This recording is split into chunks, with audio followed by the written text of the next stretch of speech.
Why is it that Bob Dylan, around 80 years old, at this point of his life, has decided to publish the first song that he's published in 8 years on the Kennedy assassination?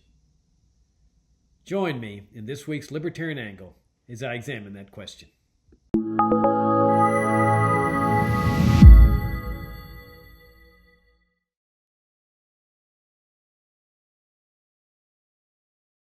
I'm Jacob Hornberger, president of the Future of Freedom Foundation, and this is this week's Libertarian Angle, the show, as you all know, that brings you the principled case for the libertarian philosophy. This week, June 10th, marks the anniversary of President John F. Kennedy's famous peace speech at American University. This was a speech, as y'all perhaps know, where Kennedy really threw the gauntlet down on the national security establishment, specifically the Pentagon and the CIA, with whom he had been waging a vicious war during the entire 3 years of his administration. Kennedy achieved a breakthrough after the Cuban Missile Crisis, recognized that the Cold War that had been used as the justification for the conversion of the federal government from a limited government republic, which was our founding governmental system, to a national security state, which is a totalitarian form of governmental structure that involves assassination, torture, coups, and the like. Kennedy had achieved a breakthrough that saw all this as a deadly and destructive racket, and he was determined to end it and to move America on a different course. And he set that out at American University. Stunned a lot of people, especially the people in the Pentagon and the CIA. I happen to believe that that's the day that sealed his fate. Now, as probably most, if not all of you know, Bob Dylan came out with a song several months ago called Murder Most Foul, which was about the assassination of John F. Kennedy. Stunned the world. This was the first song that Dylan had come out with in 8 years. And here the man is about 80 years old, and he comes up with this really radical song that harkened back to his days as a folk singer when he was singing protest songs, like with Joan Baez and Pete Seeger and Woody Guthrie. Certainly stunned the mainstream media, because he put them in a very awkward position. As everyone knows, the mainstream media is loath to discuss the Kennedy assassination. I mean, their favorite line, conspiracy theory, conspiracy theory. And the last thing they want to do is deal with the evidence, especially the evidence that has come out since the 1990s, especially in the Assassination Records Review Board, that was enforcing the JFK Records Act. They don't want to talk about the records at the CIA and the other elements of the national security state are still keeping secret on grounds of national security. They don't want to touch it. They want the Kennedy assassination to go away. And here's Bob Dylan.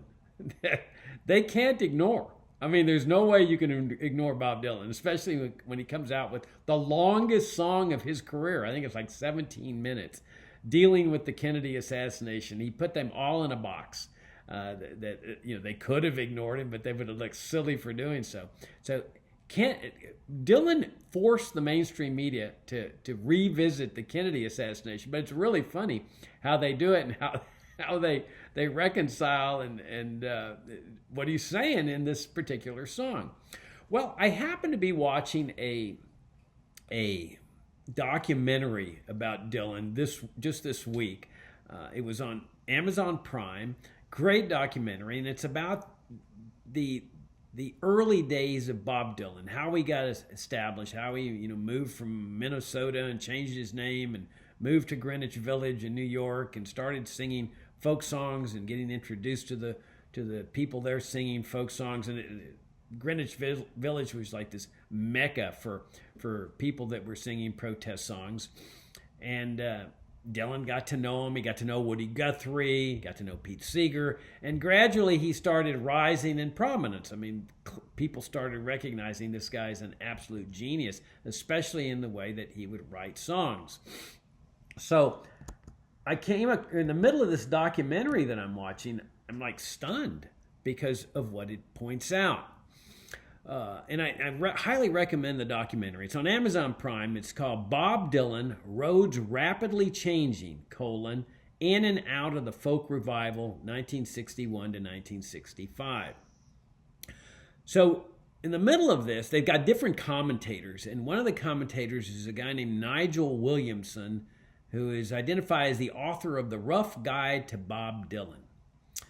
So Williamson is talking about this ability of Dylan to just really take things to a deeper, more profound level.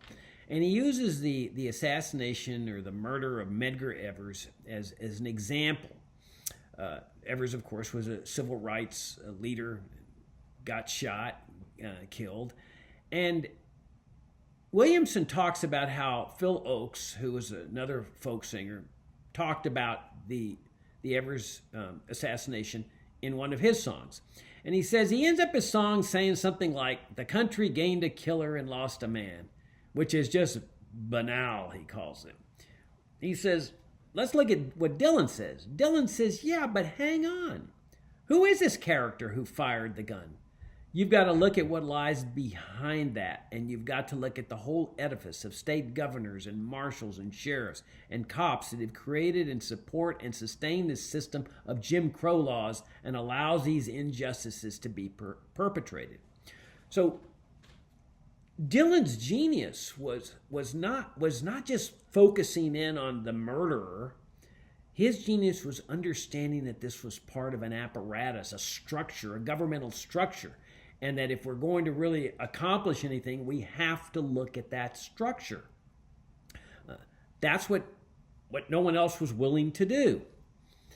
Now, then the moderator in the documentary says the following, quote, "The increasing desire for significant political and social change that Dylan articulated on the album," and he's talking about the Times They Are Changing album, which was Dylan's real protest song album. And he says, and which resonated particularly among the later generation, was in part a result of a new optimism in America. Since Kennedy took office, the country had entered a period of unprecedented economic growth. And although the threat of nuclear war with the Soviet Union loomed large during this period, the young president seemed to represent a new era of peace, both domestically and internationally. This optimism was shattered, however, on November the 22nd, 1963. That's the moderator. Then the camera shifts back to Nigel Williamson, who says the following, quote, "I think the assassination of JFK scared the shit out of Dylan, if I'm allowed to say that. That they could gun down in broad daylight, they, whoever they are, the President of the United States, it must have been running through his mind. I am being called the voice of a generation," which is what they called Dylan. "I am being put up there as a spokesman. I'm singing all these radical songs. I'm attacking the whole racist infrastructure of American society. If they can shoot the president in broad daylight, what are they going to do to me one dark night when I step out of a stage door of a club where I've just sang these songs that were going to drive them absolutely mad into some dark alley?" He certainly started contemplating where all of this might end up. And it's at this point, I think, you can trace the beginnings of a more elusive Dylan. Someone who is going to protect himself. There is a real fear there that plays over into both the songs and the way he conducts and bears himself. And in fact, the outcome of that is that he moves on in a whole new level of creativity and expression. And so it's enormously positive. What he's referring to is the transition, Dylan's transition into electric, into rock and roll, which infuriated the folk crowd. The moderator pipes in and says, well, quote, "Even before Kennedy's assassination, Dylan's creative urges had already been directing him away from folk traditions in the protest form." So the moderator is saying, well, let's make this clear, that Dylan was already experiencing this urge to transition over from folk into rock and roll, the electric, as they referred to it. Now, of course, it's impossible to know what was going through Dillon's mind. I recall reading somewhere, and I don't recall where, that he considered the Kennedy assassination as just sort of an event, and that there's no indication from him that he was afraid of anything. But let me tell you this. If he was afraid, it was entirely justified. There were other people afraid of what happened. And for this very reason, that if you've got a force that's powerful enough to kill a president of the United States and get away with it, that force can kill anyone. I recall reading Peter Janney's book, Mary's Mosaic, about Mary Pinchot Meyer. And I recall Meyer right after, now Mary Pinchot Meyer was a woman, a fascinating woman. She was, her father had been a big wig in Pennsylvania politics. She had known John Kennedy in college. They hadn't dated, but she had gone on and married a man named Cord Meyer. They were part of the big peace movement after World War II. He had lost an eye in World War II. And he ultimately went over to the CIA, became a high official in the CIA. She considered that going into the dark side. They ended up getting divorced. I have no doubts that's part of the reason. She was totally opposed to the CIA. But they had also lost a child in a tragic accident. That had to have played a role. But in any event, she is single in 1963, divorced. She's kind of like your original hippie before the hippies came into prominence. She was smoking dope. She was taking LSD. She was good friends with the LSD guru at Harvard, Timothy Leary. She was an artist. She would go hiking on nature trails around D.C. She lived in Georgetown, the Georgetown section of Washington, D.C. And she gets together with Kennedy, and they start having an affair. And so it's very possible, I think it's almost certain, according to Janney, Kennedy actually fell in love with her. Like I said, they had known each other in college. And she was a very attractive, vivacious, and very brilliant intellectual. And I have no doubts that she was influencing him in this direction toward peace, this breakthrough that he experienced that then manifests itself in the peace speech on June 10th, 1963, and this whole new direction of peaceful coexistence with the communist world that Kennedy was determined to lead America, in contrast to the national security establishment that said this is naivety at its worst. That there's no way you can live in peaceful coexistence with the Soviet Union, which is something that many conservatives believe today. They think that Kennedy was hopelessly naive and believed that Kennedy was going to lead America to a communist takeover. So when Mary Pinchot Meyer learns about the assassination, she immediately calls Timothy Leary. Not sure exactly the timing when she called him. And she's scared to death. I mean, and she says he was moving too fast for them. For them. Notice the pronoun, for them. And moving too fast means that he's ending the Cold War. I mean, this was something that they were planning on to last forever, and which, again, had been used to justify the conversion to a national security state. No Cold War, you don't need a national security state anymore. And she says, they have covered everything up. They. And then she says, I'm afraid.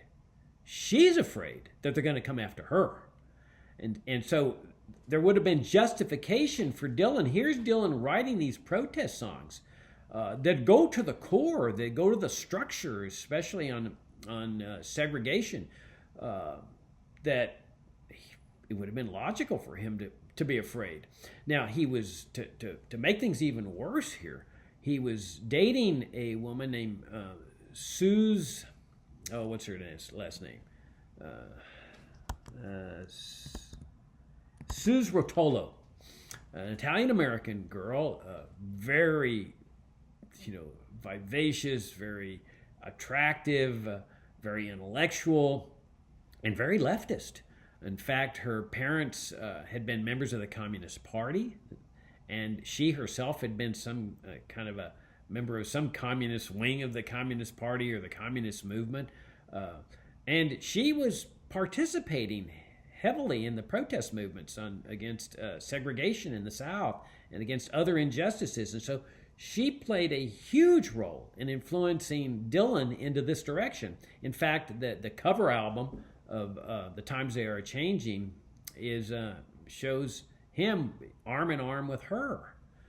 Well, it turns out, as people later discovered, the FBI was surveilling her and indirectly surveilling Dylan.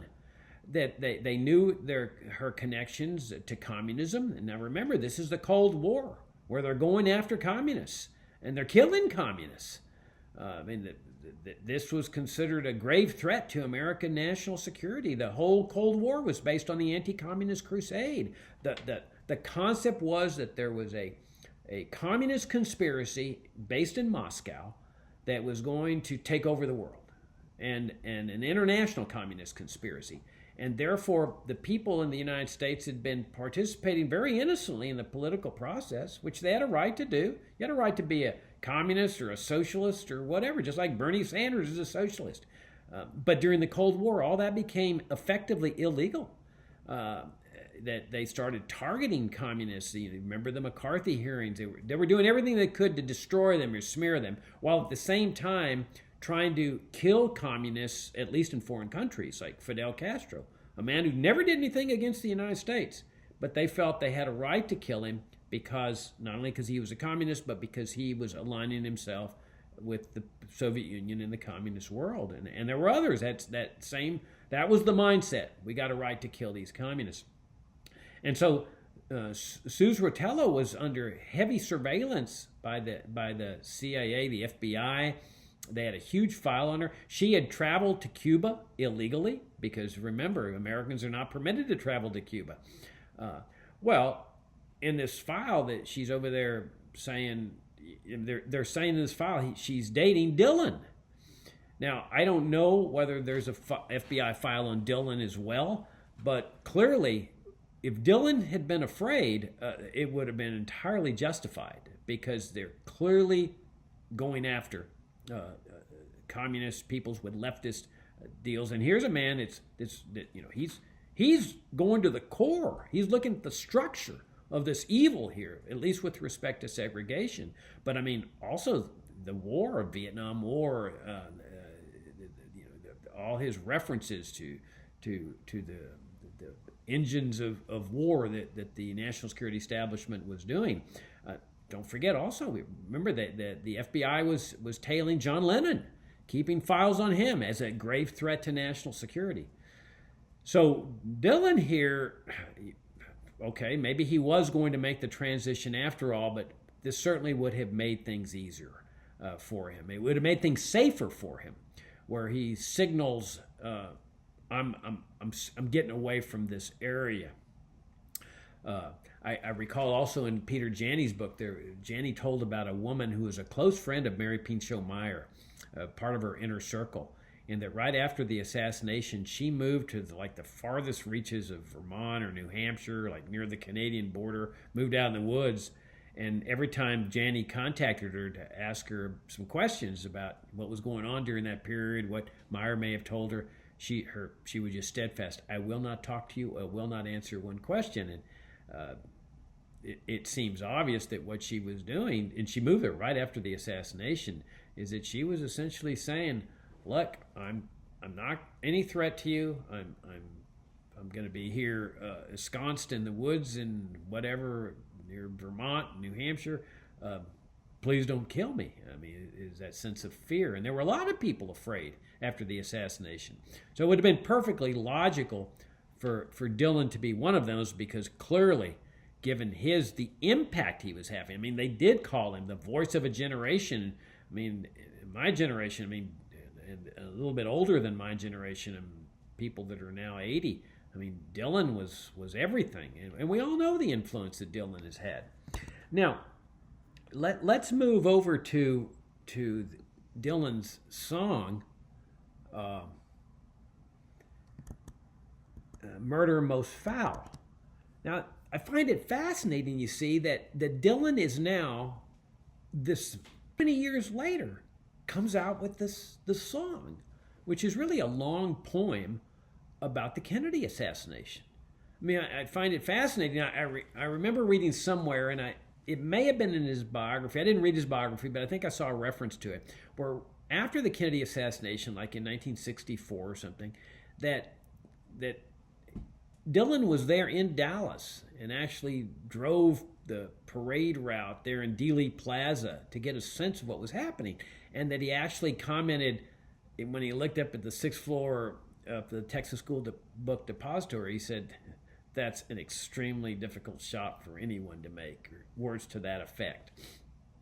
So it's clear that he was thinking about it back then, because otherwise, why would you do such a thing?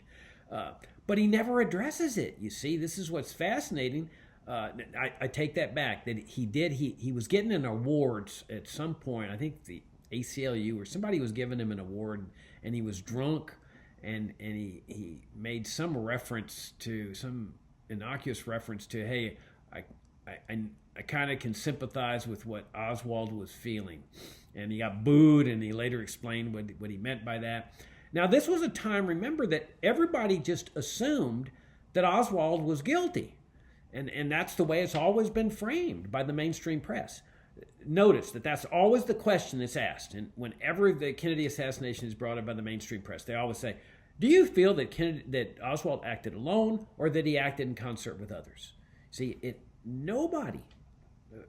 very few people in the early period after the assassination were raising the other possibility, that Oswald was a totally innocent man who had been framed for this, which is exactly what he was saying. He says, I'm a patsy, which is saying I'm being framed.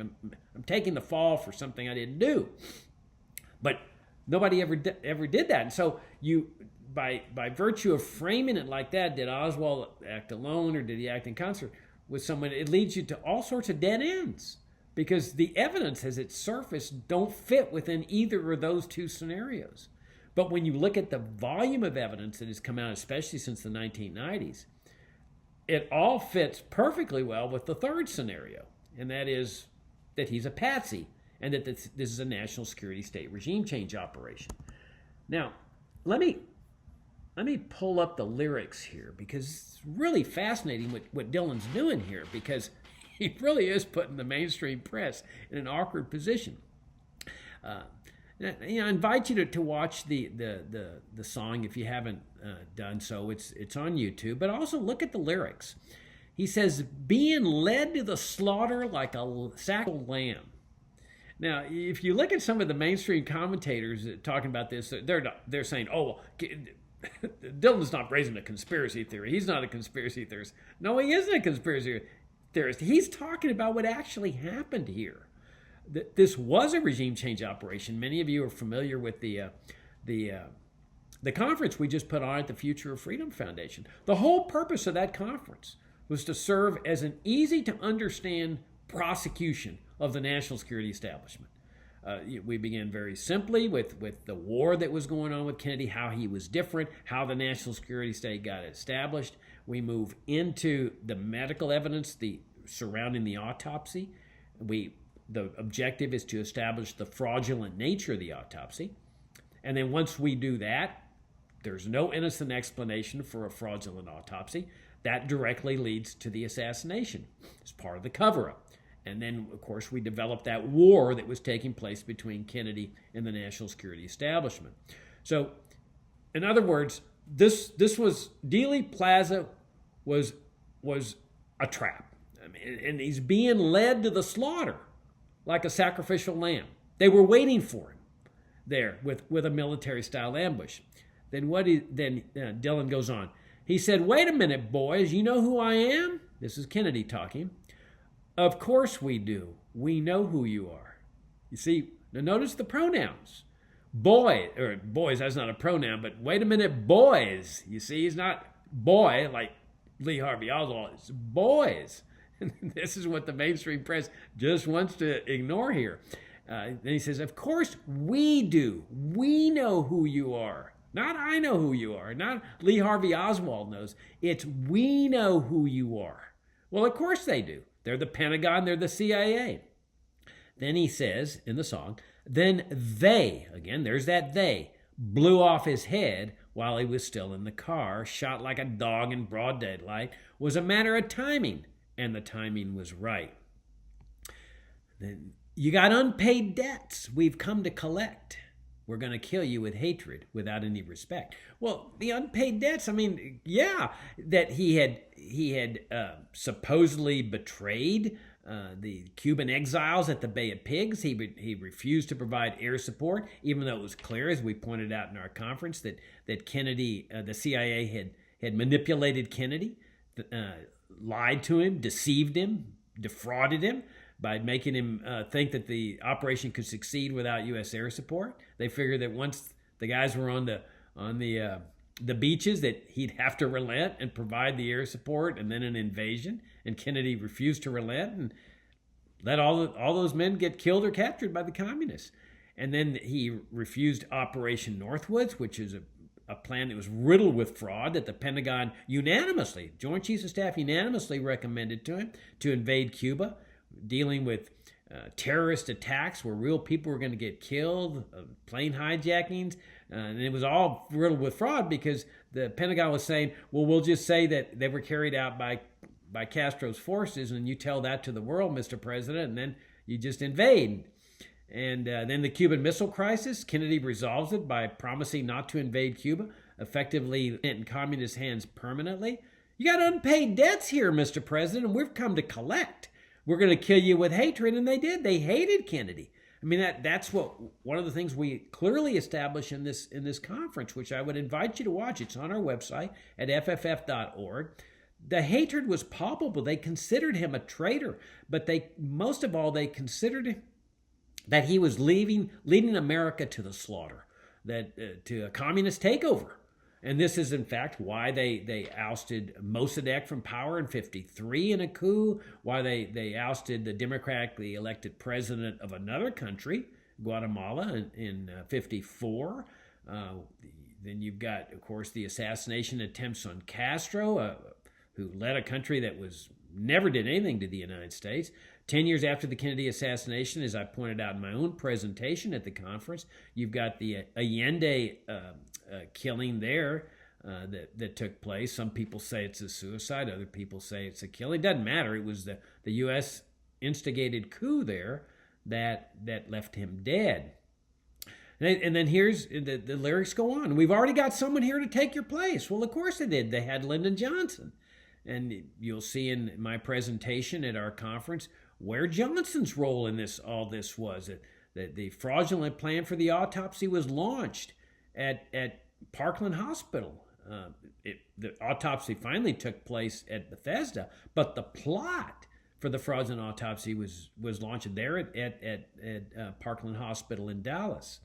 And then he goes on, Dillon does, the day they blew out the brains of the king. They, okay, there's that they again. Greatest magic trick ever under the sun, perfectly executed, skillfully done. It was. I mean, that's what I pointed out in my talk in the conference. I said the plan was brilliant. It was brilliant, both brilliant and genius. Brilliant in the sense that they blamed the communist, which was a fantastic concept, or at least an intelligence agent that had been trained as a communist. And then the ingenious part was figuring out a way to get the investigation squashed. Because we all know when you shoot any federal official, and when somebody shoots a federal official, they're going to pull out all the stops. You know, back in the 70s, the drug cartels in Mexico assassinated a guy named Kiki Camarena, a DEA agent. And man, the DEA pulled out all the stops. I mean, we expect them to do that. You know, they got to send a message that you're never going to kill a federal agent and we're coming after you. So the plotters knew that. And so they had to figure out a way to get the investigation shut down immediately, because otherwise it would lead to them. And we go into that in our conference, and specifically I go into that in my presentation there in the conference as to how they pulled that off. It was ingenious, absolutely ingenious. So later on in the lyrics here, Dillon says, "There's a party going on behind the grassy knoll." See, a party going on. That means there's people back there that shooting from the front. And, of course, there were also people there with Secret Service badges that when people were coming up there, they'd flash their badge and say, "Move away." Well, the Secret Service established that they had no agents up there. All the agents were accounted for. And so there's like a party going on. This is what Dillon is suggesting. And then he says, don't say Dallas don't love you, Mr. President. It's clear that look, Dillon's not a dumb guy. I mean, we all know that. The guy is brilliant, absolutely brilliant. He's not going to write a song like this without steeping himself in the literature of the assassination. He's not just, going on here and making stuff up. It is clear by his references that he has steeped himself. He has studied this thing backwards and forwards because of his references. Don't say Dallas don't love you, Mr. President. That's what Nellie Conley said to Kennedy right before he was assassinated. He had all the cheering crowds as he was coming down Main Street. And that's when she makes that remark. You can't say Dallas doesn't love you, Mr. President. And then he goes on, living in a nightmare on Elm Street. I mean, so that's the name of the street Kennedy got killed on in Dallas. But clearly he's referring to the evil involved here. The stark evil, the Freddy Krueger type evil. Nightmare on Elm Street. It's a double entendre there. He's talking about evil here. Now remember, when he's talking about the Medgar Evers assassination, his name of his song is "Only a Pawn in Their Game." I think that was the name of it. And his point was that the assassin's just a pawn. It's a pawn in the much bigger game, and so that's what his genius was. He took it to this deeper, more profound level that Oakes couldn't do, that Seeger couldn't do, that Guthrie couldn't do. And he says, let's look at the structure of this thing. That's what made him such a threat to the establishment. Because he's not saying, let's not just condemn, the killer. He's saying, let's look at the structure that allows this to happen. And that's clearly what he's doing here. Okay? Now, he's saying, Dealey Plaza, make a left-hand turn. Well, that's famous in terms of what happened here, is that it violated all the rules when they were turning onto Elm Street. Violated all the Secret Service rules because of the slow turn that had to be made. The car even almost went up on the curb. Well, that means that it has to slow down. So there you have it, being led to the slaughter. And then he says, he's got a reference here, goodbye, Charlie, goodbye, Uncle Sam. Frankly, Miss Scarlett, I don't give a damn. Now, obviously, he's referring to Gone with the Wind. But he's really, I think, talking about the indifference that people have. Even today, frankly, Scarlett, I don't give a damn. I mean, how many times do we hear that from people? What do I care about what happened with John Kennedy? So what if he got shot? What difference does it make? Well, it obviously makes a difference to Dillon. Otherwise, he wouldn't be bringing up this matter 50 years. People have asked that. Why do you focus on this? Dillon understands why I focus on it, because otherwise he would not have come up with a song at this point of his career that is obviously extremely controversial. Now he says, I'm leaning to the left. I've got my head in her lap. He's obviously referring to Kennedy. Hold on. I've been led into some kind of trap. Okay, now that is not the idea of a lone gunman, communist, former U.S. Marine that is just waiting for the president. That's not a trap. That's just a person that's waiting to kill a person. A trap is something where you've laid it, where you've planned it. And he's saying here that Kennedy understands. I've been led into some kind of trap here. And then when you combine that with the they, what he's talking about here is a structure that has given rise to this assassination. And I don't have any doubts that he understands that structure is the national security state.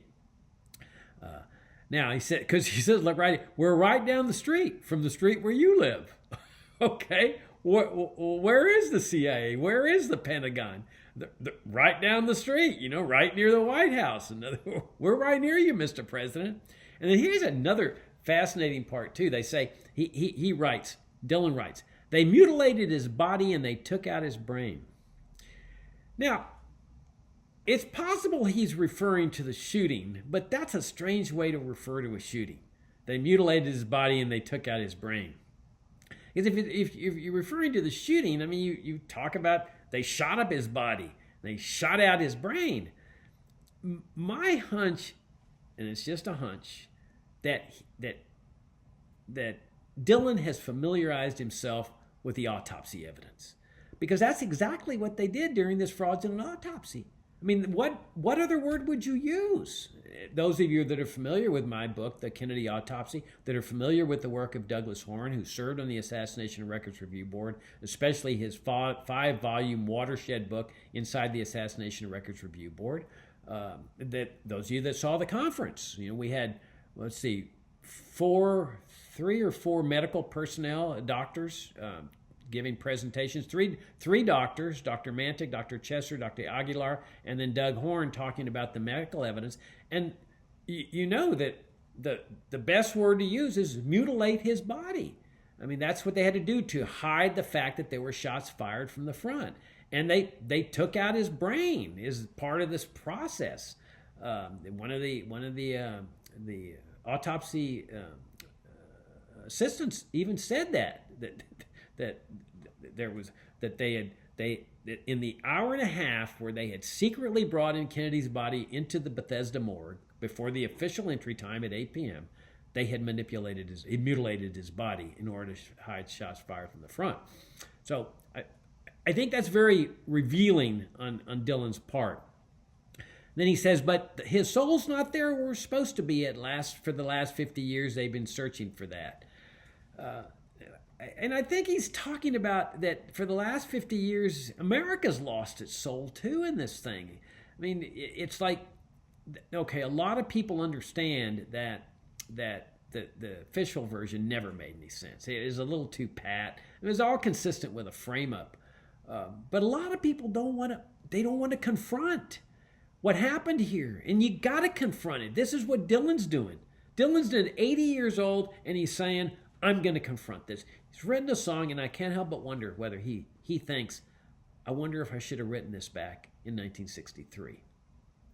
And maybe not. I mean, maybe it takes this long to process and figure out. But it's clear that he has returned to that folk protest time in his life with this song.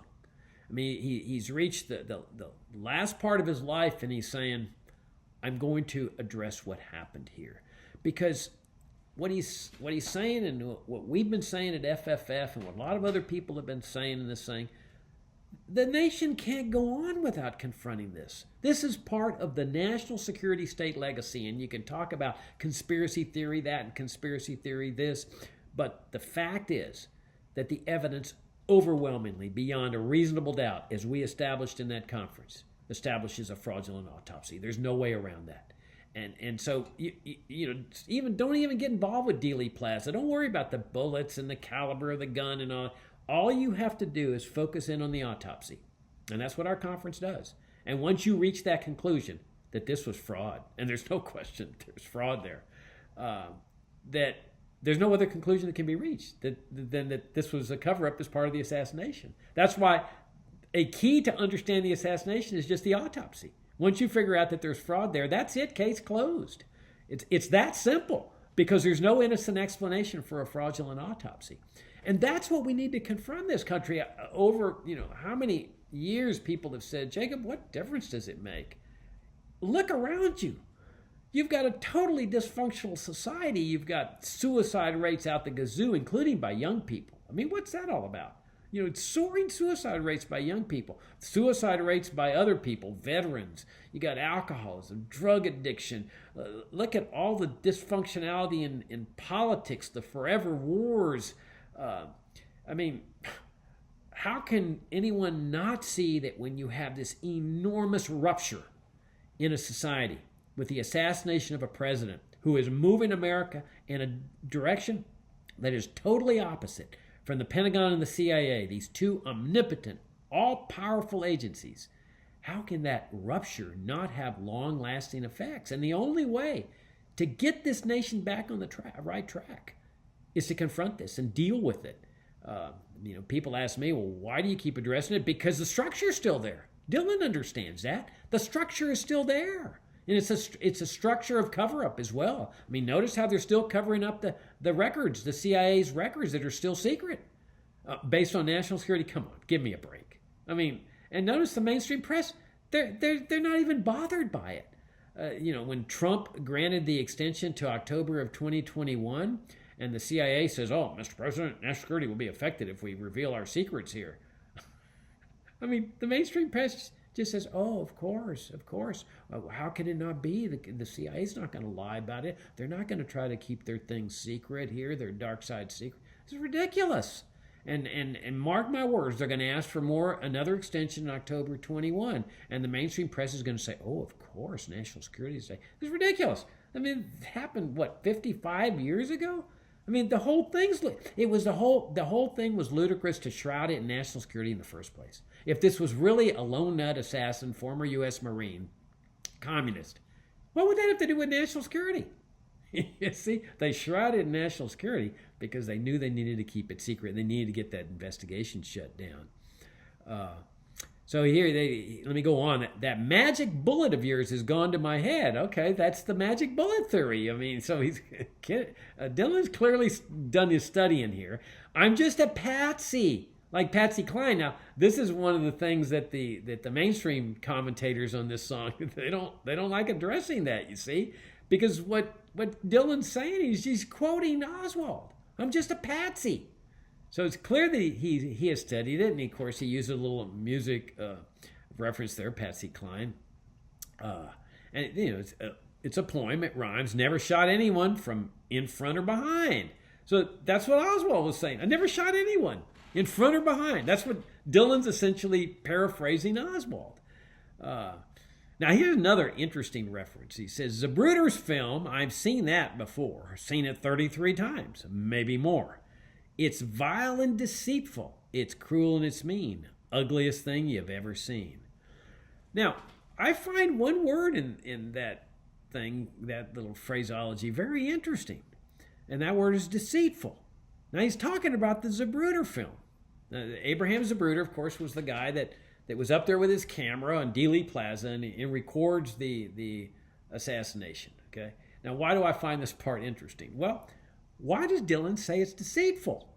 You see, haven't we always been taught that that's ground zero, on the assassination? That boy, that's a video. Videos don't lie, right? Or a film, they don't lie. I mean, that's like the perfect depiction of what happened. Why would you? And certainly, it's vile what it depicts. It's cruel. It's mean, and so forth. Ugliest thing you've ever seen. Well, because you're seeing the president get shot and getting his head blasted away. But why deceitful? See, I find that very intriguing. Well, I'm gonna put a link. If you want another little fascinating aspect to this whole sordid tale, I'm gonna put a link in the description here to a video interview with Douglas Horne, who I've previously mentioned. He's the author of a book, JFK's War with the National Security Establishment, Why Kennedy Was Assassinated, which is published by FFF. You can find it on Amazon or on our website. And of course, his 5-volume work. But Horne gives this fascinating interview about the Zapruder film, where he part of that interview is him interviewing a guy named Dino Brugioni, who was with the CIA's top secret photography center in Washington, D.C. on the weekend of the assassination. And I won't say more about that because I certainly don't have the time in this show. But if you want a fascinating, analysis of why the Zapruder film might be deceitful, I recommend you to go and watch that, along with a long article that Horne wrote that sort of goes along with the film that he makes reference to there. All right, he says they killed him once and they killed him twice. Killed him like a human sacrifice. Again, I don't know why he's saying they killed him twice, except possibly he's referring to the autopsy because of what they did to him, to the body at the autopsy. I don't know why else they would say killed him twice, why Dylan would say that. But here's another fascinating part. The day that they killed him, someone said to me, "Son, the age of the Antichrist has just only begun."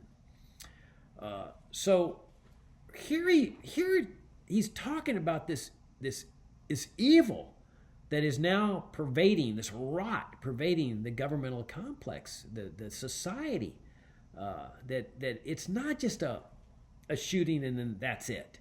And this is a point I keep trying to make to people. It's time for us to do some soul searching in this country. This country's in really bad shape. I don't need to tell anybody that. It's time for some really introspection here. Got to do some soul searching here, because you've got this evil rot at the center of this government, and that's the national security establishment. Eisenhower made reference to this. He warned us about the military-industrial complex. The Founding Fathers warned us about standing armies, which was their word for the deep state or the national security establishment. I've written a book called The Evil of the National Security State.